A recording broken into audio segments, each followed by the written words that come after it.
Tollywood কিংবা বলিউড সর্বত্রই আছেন কিংবদন্তি অভিনেতা মিঠুন চক্রবর্তী। সন্তান হোক বা শাস্ত্রী কিংবা কাবুলিওয়ালা, সব জায়গায় আছেন ফাটাকেষ্ট খ্যাত এ অভিনেতা। নির্মাতারা যেন তাকে ছাড়ার পাত্র নয়। এখনো একাধিক ছবি আছে তার হাতে। এর মধ্যেই জানা গেছে হুমায়ূন আহমেদের গল্পে নতুন ছবিতে কাজ করবেন মিঠুন চক্রবর্তী।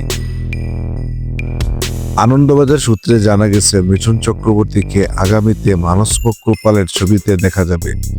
সহজ পাঠের গল্পখ্যাত পরিচালক এবার বাংলার শীর্ষ কথাসাহিত্যিক হুমায়ূন আহমেদের একটি উপন্যাসকে ভিত্তি করে ছবি আনতে চলেছেন। তার বিপরীতে দেখা যাবে বাংলাদেশি অভিনেত্রী আফসানা মিমিকে। ভারতের জাতীয় পুরস্কার জয়ী এই পরিচালক চিত্রনাট্য লেখার আগে বাংলাদেশে ভ্রমণ করবে বলে জানা গেছে। বাংলাদেশ কেন, আসলে পরিচালক নিজে একবার উপন্যাসে থাকা জায়গাগুলো ঘুরে দেখতে চান চিত্রনাট্য লেখার আগে।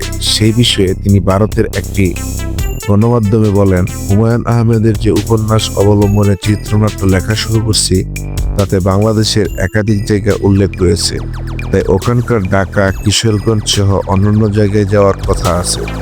সেই জায়গাগুলো নিজে গিয়ে দেখলে সেই উপলব্ধি আমার থাকবে, আর তাতে চিত্রনাট্য লেখার কাজও সহজ হবে। মানস মকুল বলেন, শুধু জায়গা পরিদর্শন নয়, বাংলাদেশে এসে অভিনেত্রী আফসানা মিমির সঙ্গে দেখা করবেন তিনি।